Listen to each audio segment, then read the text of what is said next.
नमस्कार, स्वागत है बिहार समाचार में। आइए देखते हैं बिहार की 10 फटाफट बड़ी खबरों को। बिहार में पटना सहित 26 जिलों में भीषण कोल्ड डे का अलर्ट। अगले 5 दिन बेहद खतरनाक। अगर आप सोच रहे हैं कि आने वाले दिनों में भीषण कोल्ड डे से मुक्ति मिल जाएगी तो गलत सोच रहे हैं। मौसम विज्ञान केंद्र के आंकड़े ठंडी में बढ़ोतरी होने के संकेत दे रहे हैं। बहुत घना कुहासा के साथ भीषण कोल्ड डे का प्रकोप आने वाले 5 दिनों तक देखने को मिलने वाला है। 22 जनवरी तक सुबह के समय घना कोहरा छाए रहने का पूर्वानुमान है। सड़क, ट्रेन हो या फ्लाइट, हर माध्यम से परिचालन में लोगों को मुश्किलों का सामना करना पड़ रहा है। आज भी 12 जिलों में कोल्ड डे तो वहीं पटना सहित 26 जिलों में भीषण कोल्ड डे जैसी स्थिति बनी हुई है। बिहार की सियासत में फिर हलचल। नीतीश करने वाले हैं बड़ा ऐलान। बिहार की सत्ता के पावर सेंटर नीतीश कुमार के फिर से भारतीय जनता पार्टी के नेतृत्व वाले राष्ट्रीय जनतांत्रिक गठबंधन एनडीए में शामिल होने की चर्चा तेज हो गई है। बिहार में सियासी पारा चढ़ गया है। वहीं अब तक नीतीश के लिए एनडीए के दरवाजे बंद होने की बात करने वाले बीजेपी के सुर भी नरम पड़ते जा रहे हैं। नीतीश कुमार की एनडीए में वापसी पर पशुपति पारस का बड़ा बयान। बिहार के मुख्यमंत्री नीतीश कुमार की एनडीए में वापसी की अटकलें लगने लगी हैं। रालोसपा प्रमुख एवं केंद्रीय मंत्री पशुपति पारस ने एक बार फिर इसे लेकर बड़ा बयान दिया है। जेडीयू के एनडीए में शामिल होने के सवाल पर शुक्रवार को पारस ने कहा कि कम से कम इस महीने का इंतजार कीजिए, समय बलवान होता है। उनके बयान के बाद बिहार का सियासी पारा और चढ़ गया है। इससे पहले बीजेपी की सहयोगी एचएएम के सुप्रीमो एवं पूर्व सीएम जीतन राम मांझी ने नीतीश के आरजेडी कांग्रेस का साथ छोड़कर एनडीए में आने के संकेत दिए थे। बिहार सरकार पत्रकारों को दे रही बीमा योजना का लाभ। 31 जनवरी से पहले करें आवेदन। राज्य सरकार ने निजी क्षेत्र के प्रिंट एवं इलेक्ट्रॉनिक पत्रकारों के लिए बिहार राज्य पत्रकार बीमा योजना 2014 लागू कर दी है। 21 वर्ष के 71 वर्ष तक के पत्रकार इस दायरे में आएंगे। बीमा के लिए पात्रता रखने वाले पत्रकार 31 जनवरी तक जिला जनसंपर्क पदाधिकारी के माध्यम से आवेदन पत्र दे सकते हैं।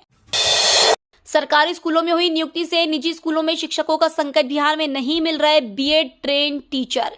बिहार में सीबीएसई मान्यता प्राप्त निजी स्कूलों के सामने एक नया संकट पैदा हो गया है। एक तो उन्हें बिहार में बीएड ट्रेंड शिक्षक नहीं मिल पा रहा है, ऊपर से काफी संख्या में निजी और कॉन्वेंट स्कूलों के शिक्षकों ने त्यागपत्र देकर सरकारी स्कूल ज्वाइन कर लिया है। बीपीएससी से हुई रिकॉर्ड शिक्षकों की नियुक्ति ने निजी स्कूलों में शिक्षकों का ऐसा संकट पैदा किया है जो बिहार में इससे पहले कभी नहीं देखा गया है। बिहार में सियासी घमासान के बीच राबड़ी आवास पहुंची ईडी। लालू तेजस्वी को दिया नोटिस। बिहार में जारी सियासी घमासान के बीच ईडी के अधिकारी पटना स्थित राबड़ी आवास पहुंचे। ईडी के एक अधिकारी पीला लिफाफा लेकर लालू परिवार के पास पहुंचे। रेलवे में जमीन के बदले नौकरी देने के मामले में ईडी ने एक नोटिस दिया। ऐसे में लालू फैमिली की मुश्किलें और बढ़ने वाली हैं। पहले ही इस मामले में आरजेडी सुप्रीमो लालू प्रसाद यादव, उनकी पत्नी राबड़ी देवी, डिप्टी सीएम तेजस्वी, सांसद मीसा भारती समेत परिवार के अन्य सदस्यों के नाम लैंड फॉर जॉब केस की चार्जशीट में नाम है। बिहार के मतदाता नोटा के प्रयोग में देश भर में अव्वल। बिहार के मतदाताओं में राजनीतिक दलों एवं प्रत्याशियों को मत करने के प्रति उदासीनता बड़ी चुनौती बनती जा रही है। लोकसभा चुनाव 2019 में देश के सभी राज्यों की तुलना में नोटा बटन का प्रयोग सबसे अधिक बिहार के मतदाताओं ने किया था। बिहार की कुल 40 सीटों पर चुनाव में कुल मतों का 2% मत नोटा के पक्ष में पड़े थे। बिहार में 25 जनवरी तक आ सकता है राजनीतिक भूचाल। जीतन राम मांझी का विधायकों को पटना में रहने का निर्देश। लोकसभा चुनाव से पहले बिहार की राजनीति में भूचाल आ सकता है। मुख्यमंत्री नीतीश कुमार फिर कोई बड़ा खेल कर सकते हैं। यह दावा पूर्व सीएम जीतन राम मांझी ने दिया है। उन्होंने दावा किया कि 25 जनवरी तक कुछ भी हो सकता है। मांझी अभी दिल्ली में है। उन्होंने कहा कि दिल्ली में रहते हुए उनकी नजर बिहार के राजनीतिक घटनाक्रम पर है। उन्होंने अपनी पार्टी हिंदुस्तान आवाम मोर्चा के सभी विधायकों को 25 जनवरी तक पटना में रहने के निर्देश दिए हैं। बिहार के राम भक्तों के लिए खुशखबरी। दरभंगा से अयोध्या के लिए सीधी फ्लाइट सेवा।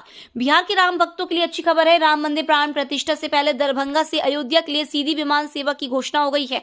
निजी विमानन कंपनी स्पाइस जेट ने 1 फरवरी 2024 से दरभंगा और अयोध्या के बीच हवाई सेवा शुरू करने का ऐलान किया है। इससे जिले ही नहीं बल्कि पूरे मिथिला क्षेत्र के लोगों को सुविधा होगी। प्राण प्रतिष्ठा के बाद बिहार से बड़ी संख्या में लोग रामलला के दर्शन करने अयोध्या जाने वाले। इसी को देखते हुए दरभंगा और अयोध्या के बीच नई डायरेक्ट फ्लाइट शुरू की गई है। के पाठक छुट्टी से लौटे, आते ही शिक्षा विभाग के एसीएस का चार्ज संभाला। बिहार के बहुचर्चित आईएएस अफसर और राज्य सरकार के अपर मुख्य सचिव के पाठक 11 दिन की छुट्टी के बाद काम पर लौट आए और आते ही शिक्षा विभाग में अपना पूरा पदभार ही संभाल लिया है। पाठक ने शुक्रवार को पटना लौटने के बाद शिक्षा विभाग के अपर मुख्य सचिव पद का चार्ज फिर ले लिया और काम शुरू कर दिया। पाठक ने घर से विभाग की कई फाइलें निपटाई। पाठक ने लंबे अवकाश पर जाने के लिए सरकार के निर्देश पर एसीएस पद का प्रभार त्याग दिया था। पाठक की छुट्टी के दौरान विभाग के सचिव वैद्यनाथ यादव अपर मुख्य सचिव के प्रभार में भी थे।